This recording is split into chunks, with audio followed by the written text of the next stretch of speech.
Bismillahirrahmanirrahim. Assalamualaikum warahmatullahi wabarakatuh. Bismillahirrahmanirrahim. Alhamdulillah.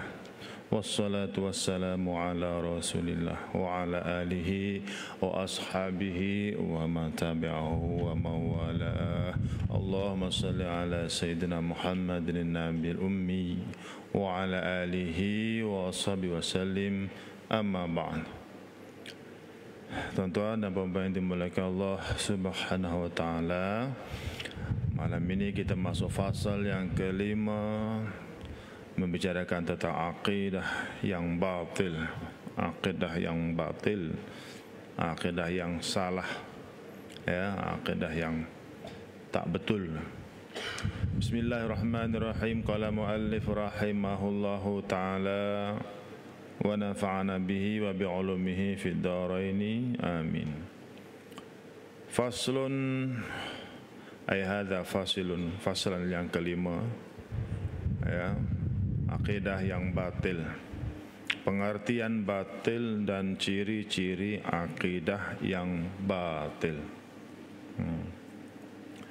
Batil adalah berarti sesuatu perbuatan atau peribadatan yang tidak diterima Allah, amalan atau ibadat yang tidak diterima Allah dan tidak diperakui sebagai satu perbuatan atau amalan atau peribadatan yang sah, ya, tidak diperakui itu di sisi hukum syarak.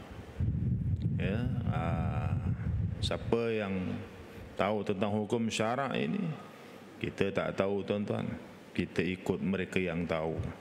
Siapa yang lebih tahu daripada kita ini? Ya, daripada kalangan alim ulama.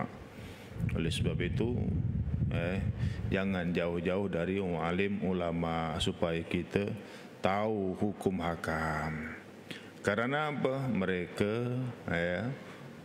belajar, mereka mengetahuinya melalui sumber yang mereka pelajari, bersambung sampai kepada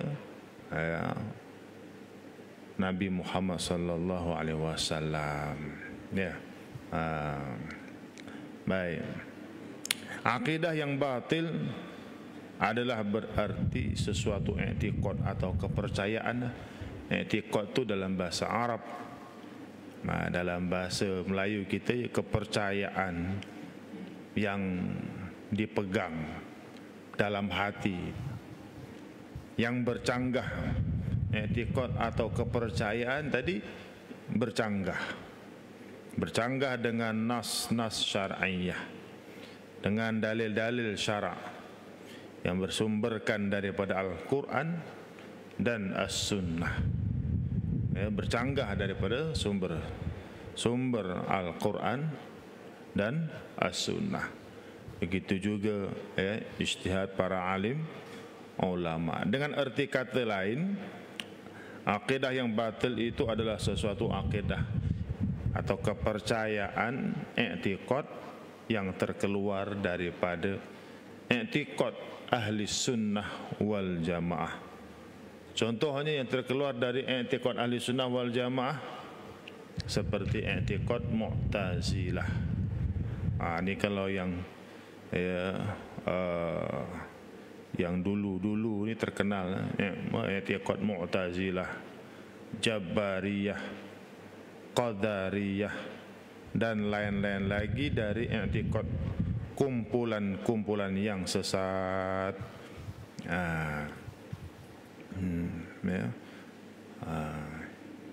Macam mana kita nak tahu? Belajar. Kalau tak belajar, tak tahu.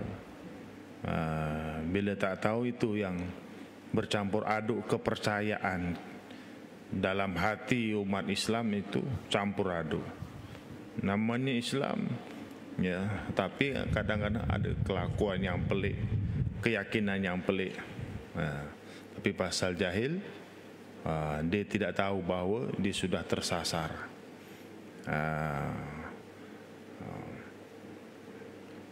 Kalau yang moden ini, yang sesat, tengok yang dah difatwakan tu apa? Fahaman liberalnya itu sesat. Jadi jangan kaitkan dengan Islam liberal, tak boleh. Islam liberal, Islam lah. Kalau dah Islam liberal tu sesat. Itu terkeluar daripada akidah ahli sunnah wal jamaah. Kan? Jadi kepercayaan liberalisme itu bukan datang daripada Islam. Kok dipegang oleh umat Islam, dijadikan sebagai etikot, itu bahaya itu, terkeluar daripada akidah ahli sunnah wal jamaah.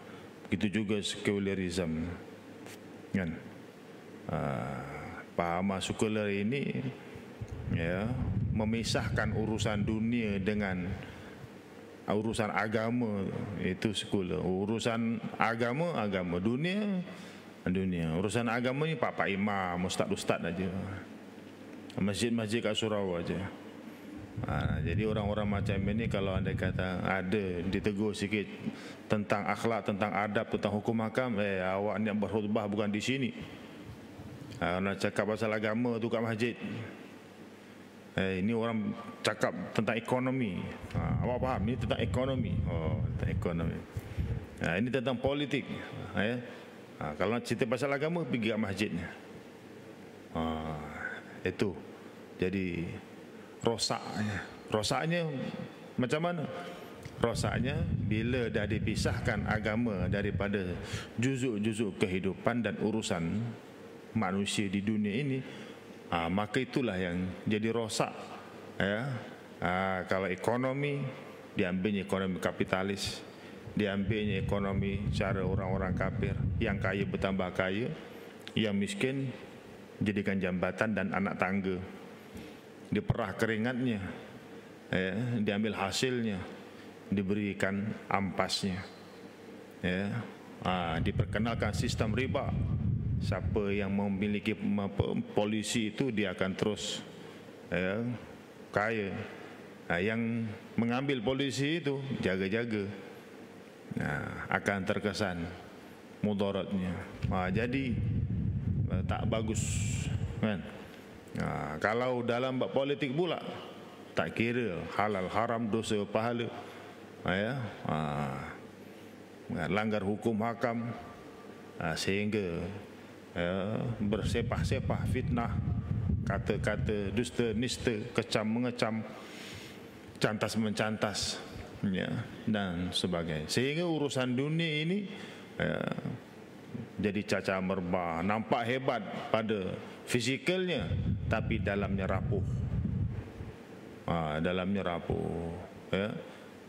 Susunan dunianya cantik, susunan pembangunannya kemas, tapi susunan akhlak, tata cara hidup, orang Jawa cakap toto kromo, unggul-unggil, itu musnah. Tak ada peradaban, tak ada kasih sayang, habis. Pasal apa? Pasal memisahkan agama dalam urusan dunia. Itu bahaya sekularisme. Dan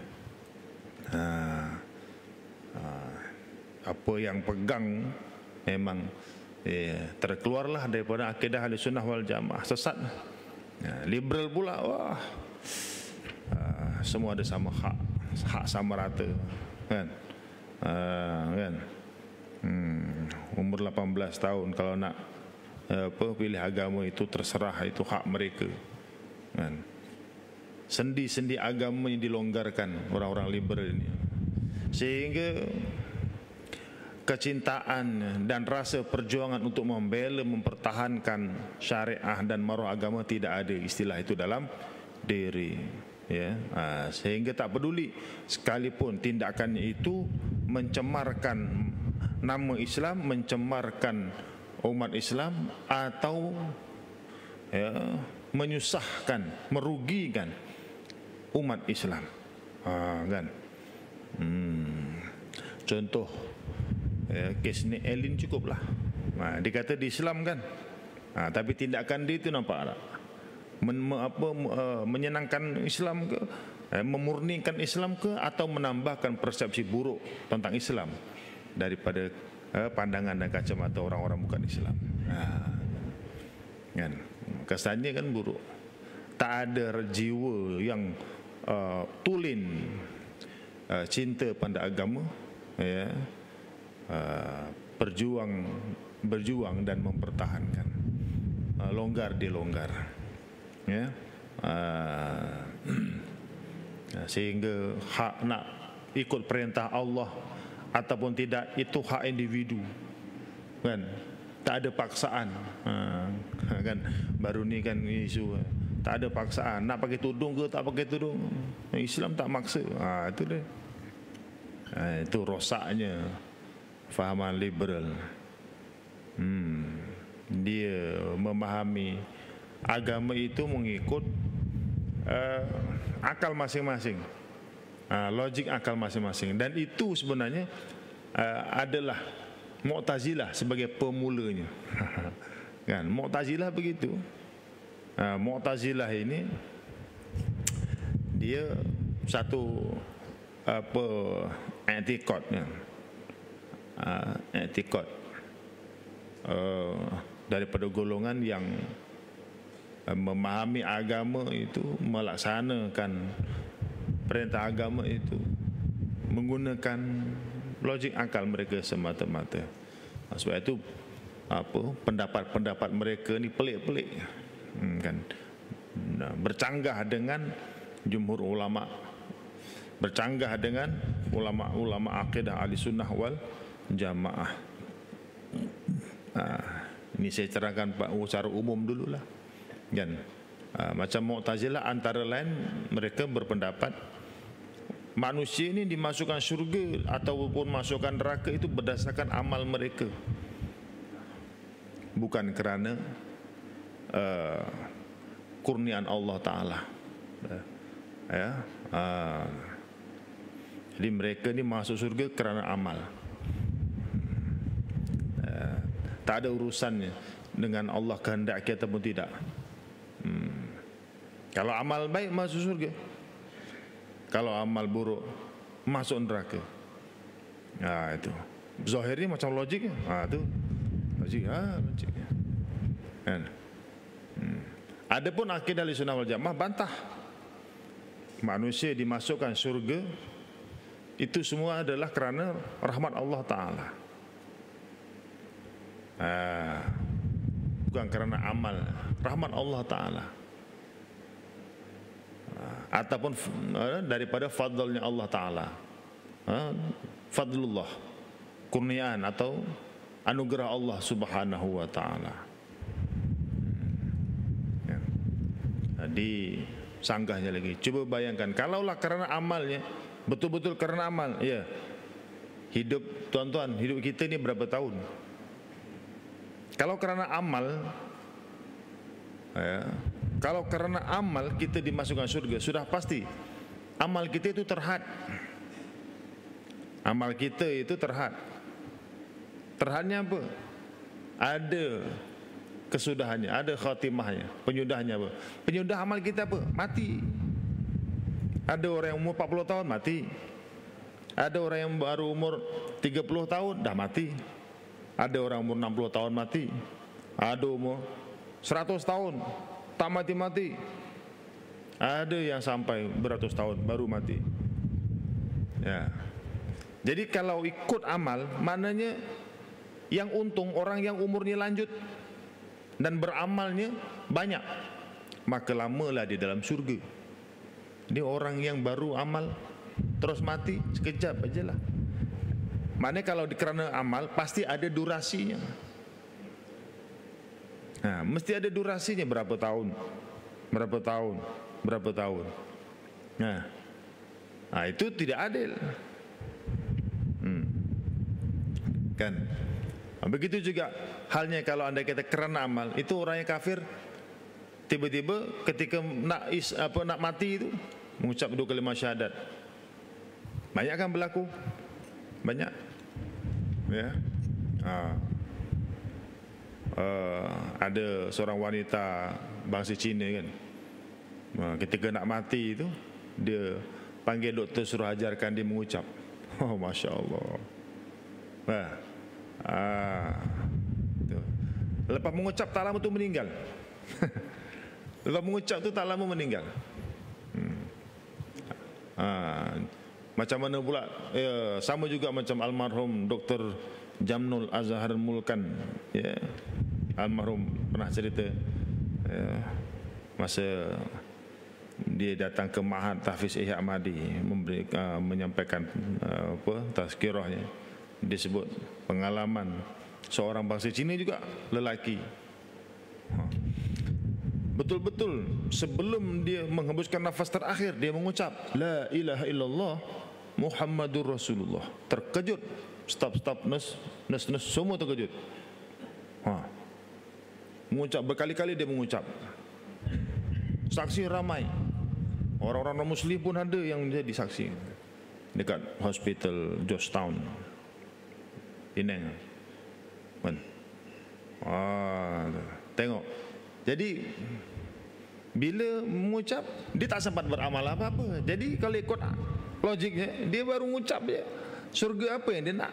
Surga apa yang layak untuk dia?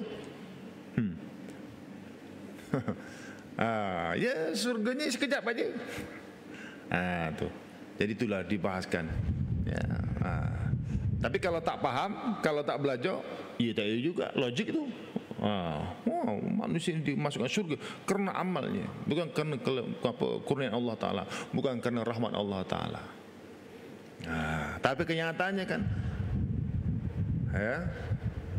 orang yang dimasukkan ke dalam surga kan kekal, khalidina fiha abada radhiyallahu anhum wa radu'an.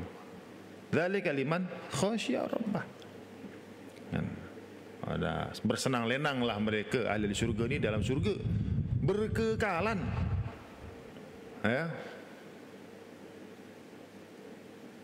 Berkekalan. Jadi tak ada durasi 1 jam, 2 jam, 3 jam, 1 hari, 2 hari, 1 bulan, tak ada. Berkekalan. Dalam akidah Ahlussunnah wal Jamaah, orang yang baru mengucap 2 kalimah syahadah, walaupun sepanjang hidupnya kafir, tapi di penghujungnya dia mengucap 2 kalimah syahadah, maka ana akhiru kalami la ilaha illallah, dakhalal jannah, masuk surga. Terus tak ada dalam beberapa tahun, tidak, terus masuk surga.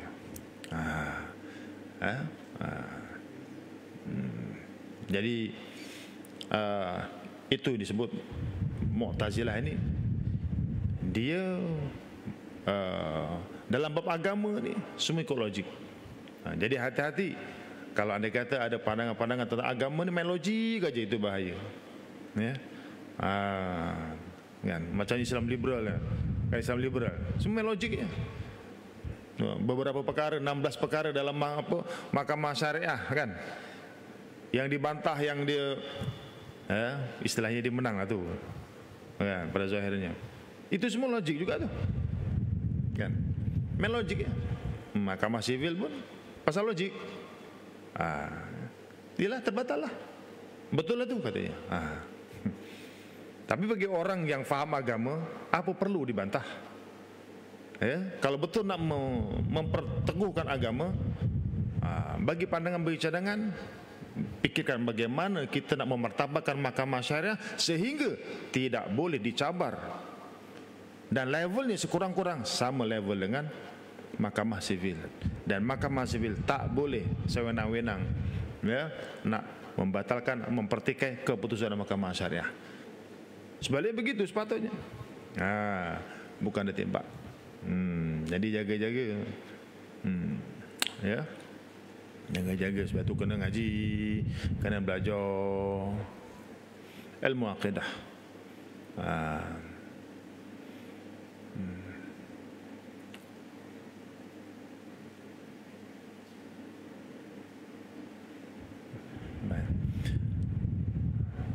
Mu'tazilah dikenal di kalangan orang ramai dengan panggilan Mu'tazili.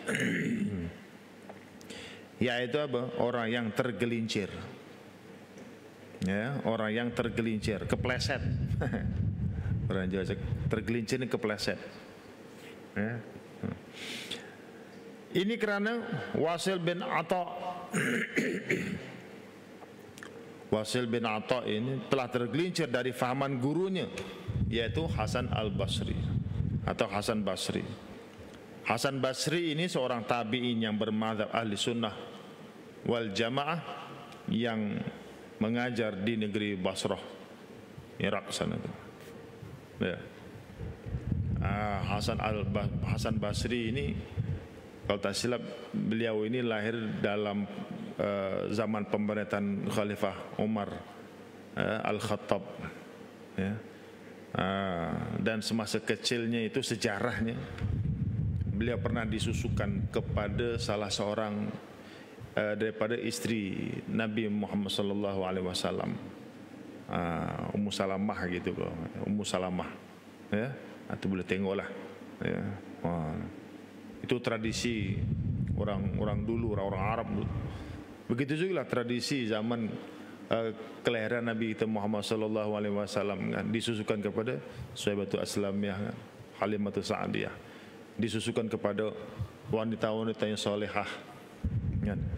Ya, kita tradisi orang Jawa ya, lain, janggal. Jawa Melayu sama je, orang Kolu. Orang Kolu, ya. Tapi itu hakikatnya begitu. Rupa-rupanya makanan permulaan, minuman permulaan bagi bayi-bayi, ya, dari yang baru lahir ini sangat-sangat mempengaruhi minda dan juga hati, ya.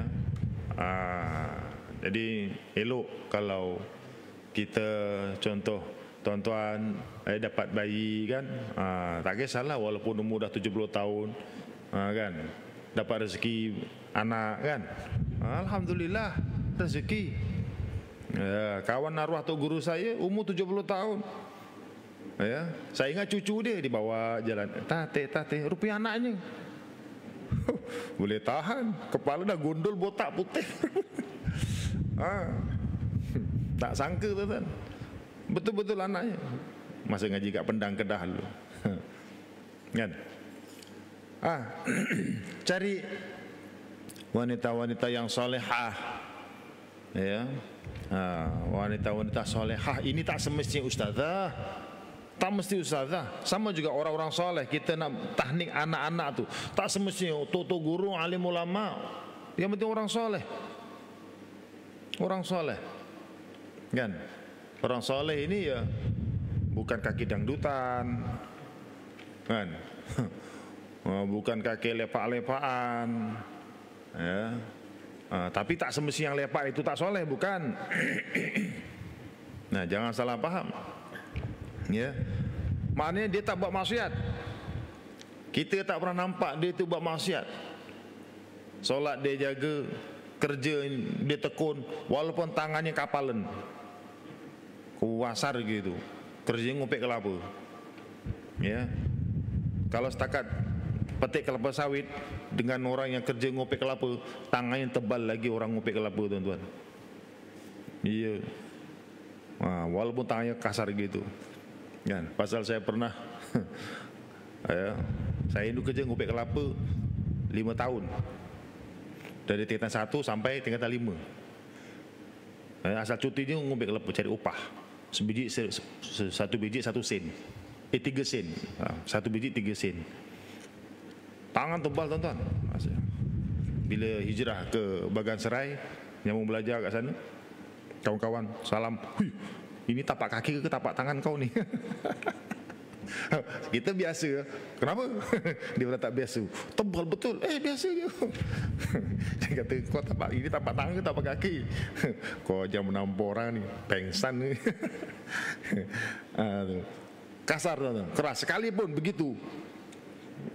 Tapak tangan yang kasar, keras, itu tanda dia kerjanya kentang. Kerjanya kentang, sungguh-sungguh dia soleh, dia kerja betul-betul, dia tidak terjebak dengan maksiat, dia tidak terlibat dengan mungkar, ya, silaturahimnya bagus. Boleh kita buat pergi tahnik, tidak masalah. Nak cari ustaznya sibuk barangkali, kan. Para ulamanya pun pergi jauh-jauh, ambil tahnik. Itu sunnah, kan, sunnah. Tahnik itu sunat, ya, sunnah. Ini.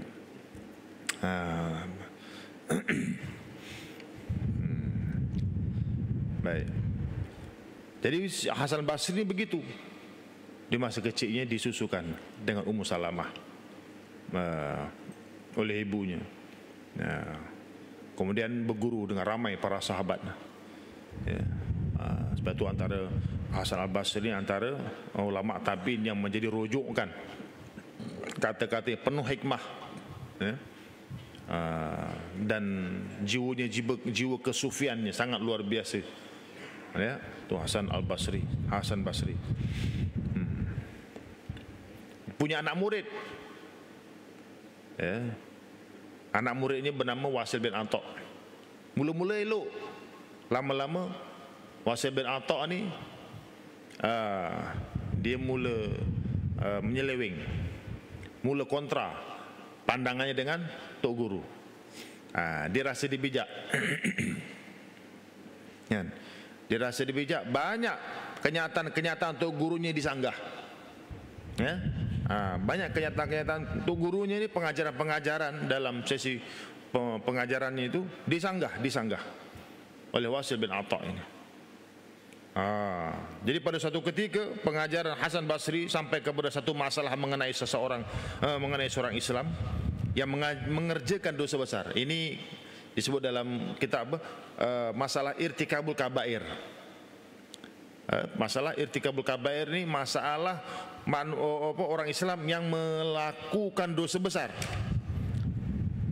Hasan Basri menerangkan dengan alasan-alasan yang kuat bahawa orang itu, orang Islam yang mengerjakan dosa-dosa besar, ya, seperti zina, minum arak, merompak, ya, dan lain-lain yang seumpamanya itu termasuk golongan orang yang bermaksiat, orang maksiat, orang yang durhaka kepada Allah, ya, tetapi masih mukmin, dia masih Islam.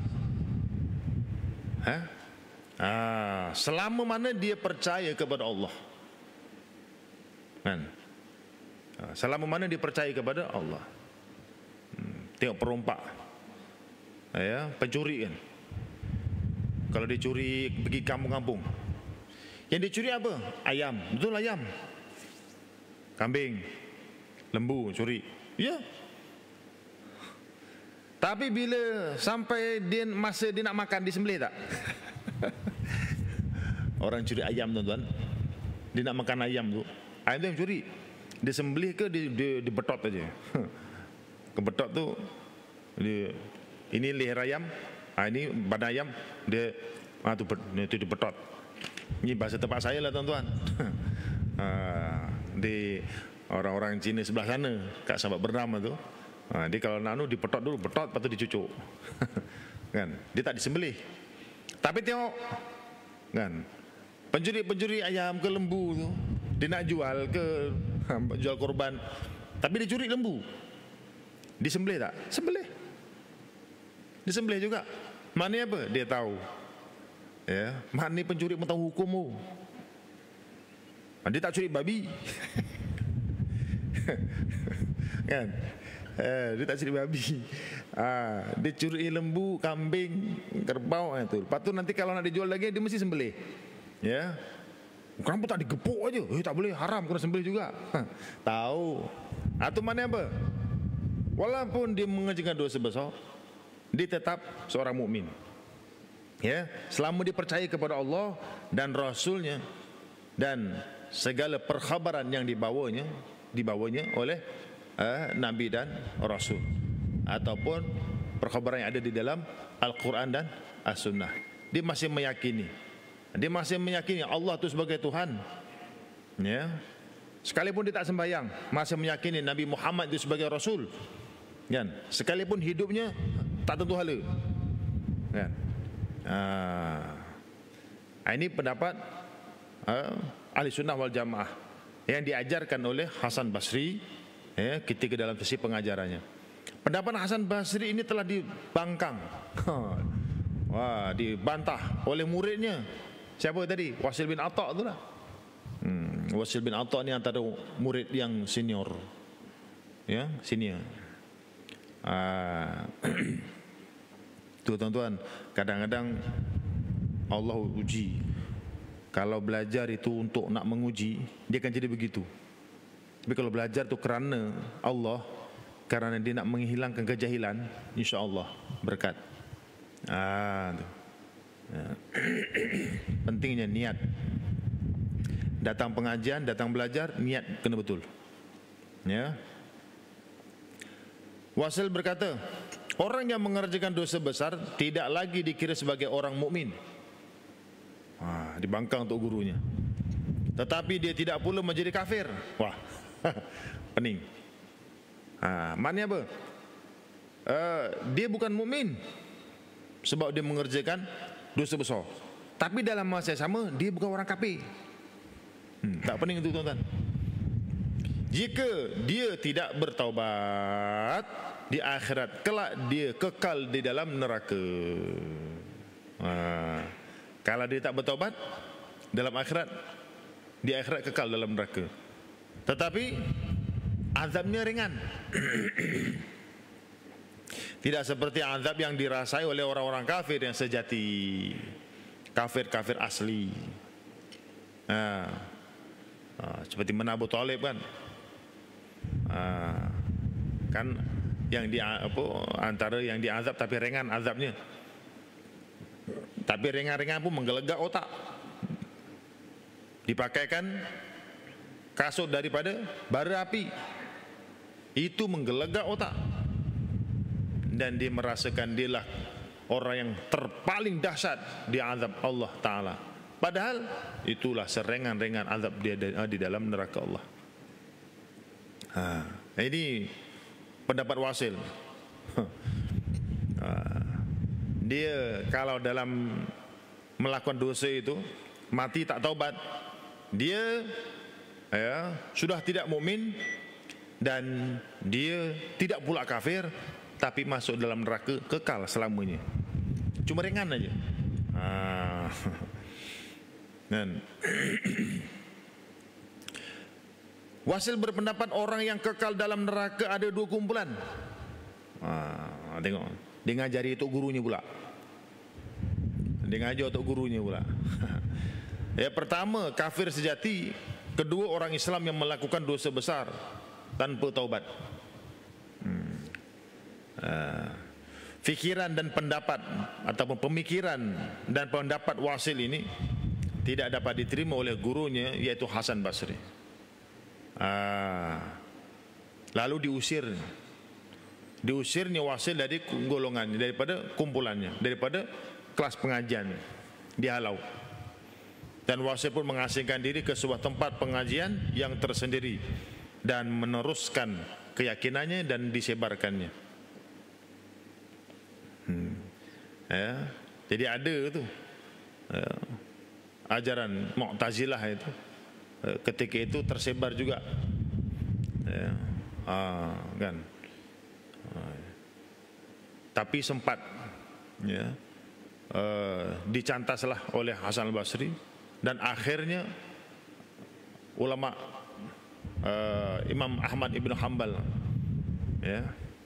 yang antara ulama yang menentang, berdebat, berhujah dengan pemimpin-pemimpin Mu'tazilah, sehingga murni kembali. Tapi itulah perjuangan Imam Ahmad bin Hanbal sehingga terpenjara, diseksa. Itu dahsyatnya ulama-ulama dulu. Jadi tuan-tuan, kalau setakat ulama ni kena penjara, kena tangkap, ada sampai kena bunuh, itu dahulu dah melalui dah. Bahkan para nabi dulu lagi ramai yang lagi dahsyat ujiannya. Itulah ulama kebenaran. Bercanggah dengan gurunya Hasan Basri, diusir.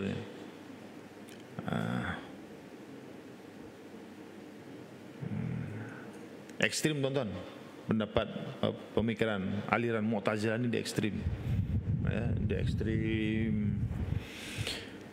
Pikiran Wasil ini telah disokong oleh Umar bin Ubaid yang menyebabkan terbentuknya satu mazhab yang tersendiri yang dikenal dengan nama mazhab Mu'tazilah, di mana Wasil bin Atha adalah pemimpin dan penganjur mazhab Mu'tazilah itu. Ya, Umar bin Ubaid itu seorang pemimpin masa waktu itu. Jadi bergabung dengan Wasil bin Atha, dia ada kelebihan lah kat situ. Ya, peranan orang besar ataupun peranan orang-orang kenamaan dengan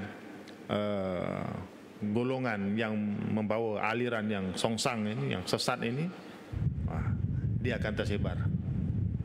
Sebab itu bahaya aliran-aliran sesat ini masuk kepada para pemikir umat Islam, pelajar-pelajar Islam, sehingga kalau mereka ini jadi pemimpin, rosak, habis. Kesannya rosak.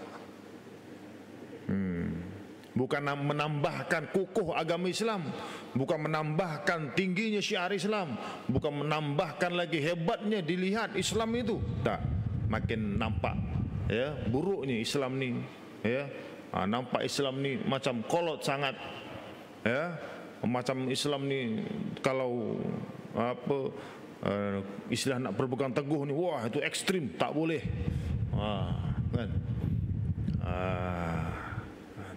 Itu bahaya. Ya, sebab itu kalau kita nak pilih pemimpin, memilih orang yang nak duduk di atas, kita kena kenal pasti juga aliran fahaman yang mereka pegang, i'tiqad dan kepercayaan yang mereka bawa. Ada tak unsur-unsur Islam liberal ataupun fahaman-fahaman yang lain? Ya, sekalipun pegang biji tasbih, sekalipun lidahnya berselawat, kan, pakainya kain pelekat, tapi i'tiqad dalam ini kalau Mu'tazilah, kalau liberalism, ya, tetap rosak juga. Ya, tetap rosak. Itu bahaya. Dia akan mempengaruhi. Akhirnya bila ada syiar-syiar Islam yang hendak diperteguhkan, disebarkan, dikembangkan, tak boleh, tak boleh. Kan, kadang-kadang nak takbir pun, tak boleh, ekstrim. Itu bahaya. Takbir kan syiar Islam, syiar Allah. Jadi pelik. Takut. Macam setan pula. Setan kan takut dengan takbir. Kan? Kita azan, tuan-tuan. Azan, setan akan melarikan diri, luintang pukang, jungker walik, mencerit-cerit dia lari. Sejauh suara azan itu dikumandangkan. Sebab itu sunat Bilal tu suaranya lantang. Jangan suara Allahu Akbar, Allahu Akbar. Yang suara macam itu, saya tanya pun, aku nak lari ke tidak dia? Dia pun confused. Ya, azan tu suara lantang, tak kira lagu apa pun, dia pun kira lagu. Nak straight aja tak apa. Allahu Akbar, Allahu Akbar. Tak ada masalah. Yang penting azan, bukan takbir raya. Ya, azan, suara lantang. Ya, tu setan takut. Jadi kok ada di sana orang sensitif dengan takbir ini, wah tu masalah tu. Kok kain setannya apa piye? Nek cara Jawa ni ngono lah. Ya. Baik, mazhab Mu'tazilah ini di dalam memahamkan agama sangat menggunakan pikiran yang dicampurkannya pula dengan falsafah Yunani. Itu Mu'tazilah betul. Ya. Falsafah Yunani. Betul sesat. Dengan kegiatan penganjur-penganjur mazhab Mu'tazilah dalam masa yang singkat sahaja mazhab tersebut telah berkembang dengan rancak dan pesatnya mempengaruhi i'tikad manusia. Kini pengikut Mu'tazilah, mazhab Mu'tazilah ini banyak bertaburan di Syam. Syam itu di Syria, Yaman, Iraq, Iran dan Pakistan, dan juga di negeri-negeri Islam yang lain. Ya, termasuk Malaysia pun dah ada. Ya. Dah ada. Pernah saya orang kongsikan satu rakaman pengajian Mu'tazilah. Dia bawa kamera, rasa itu dia curi-curi kot. Sebab apa, rakaman tu macam nampak dia duduk kat celah-celah kaki orang bersila kan. Kat situ jelas disebut apa, masa Mu'tazilah ni sebenarnya bukan salah. Mu'tazilah ni sebagai daripada Islam. Dia cuma bukan, dia macam mazhab juga. Dia betul bukan sesat. Ya, dalam video tu seolah-olah gurunya itu menerangkan bahawa Mu'tazilah ini, mazhab Mu'tazilah ni dia adalah daripada ahli sunnah wal jamaah. Dia tak sesat. Bahaya tu tuan-tuan. Jadi bila terpengaruh ni tu yang lama-lama mudah masuk jadi Syihak lah kan, aliran Syihak kan. Dan berbagai-bagai ajaran sesat. Naudzubillah min dzalik. Fahaman Mu'tazilah ini disedari atau tidak telah menyeludup melalui ajaran-ajaran Islam. Mazhab Mu'tazilah ini mulai tumbuhnya di Basrah yang dipelopori oleh Wasil bin Atha tadilah dan Umar bin Ubaid. Perkembangan mazhab Mu'tazilah ini yang pesat ialah di masa pemerintahan Hisham dan Khalifah Umayyah, yaitu di antara tahun 723 hingga 748 Masihi. Mazhab Wasil dan golongan Mu'tazilah ini yang pertama sangat mempengaruhi keyakinan resmi gerakan pemerintahan Abbasiyah. Ya, itu menggunakan peranan pemerintah, raja, pemimpin. Sebelum tahun 750 Masihi, para ulama Mu'tazilah telah membuat hukum-hukum yang secara melulu mengenai kedudukan orang-orang Islam dan kafir. Mereka juga telah membuat satu hukum bahawa segala kemahuan dan kehendak manusia terlepas dari kehendak Allah Subhanahu wa taala. Ini jadi qadariyah pula. Dia bila berlebihan dia masuk kepada qadariyah. Sebab itu i'tikad ni kalau silap aja, tak betul aja, dia akan mulalah, dia akan pecah ke tempat-tempat yang jelas sesatnya. Oleh sebab itu teguhlah dengan akidah ahli sunnah wal jamaah. Ikutlah ajaran-ajaran tutup guru kita, para alim ulama dan ustaz-ustaz kita, yang kita ikuti selalu. Teguhlah sama para alim ulama. Moga-moga selamat akidah kita, anak-anak kita, generasi kita dan jiran-jiran kita seluruh kaum muslimin ini. Baik. Mazhab Wasil ini dan golongan Mu'tazilah yang pertama ni kita akan sambung pada akan datang huraiannya insya-Allah. Wallahu a'lam bissawab. InsyaAllah moga-moga tuan-tuan selamat menyambut Ramadan Al-Mubarak. Moga-moga tuan-tuan dan puan-puan mendapat kelebihan dan anugerah, barakah, rahmat dan pengampunan, pembebasan daripada api neraka pada bulan tersebut, insya-Allah, dan berlumba-lumba mencari malam Al-Qadar, bukan hanya pada Ashrul Awakhir, bukan pada 10 yang akhir, tetapi pada awal Ramadan lagi sudah memburunya, insya-Allah. Wallahu a'lam bishawab, wa ilaihi marji'u wal ma'ab.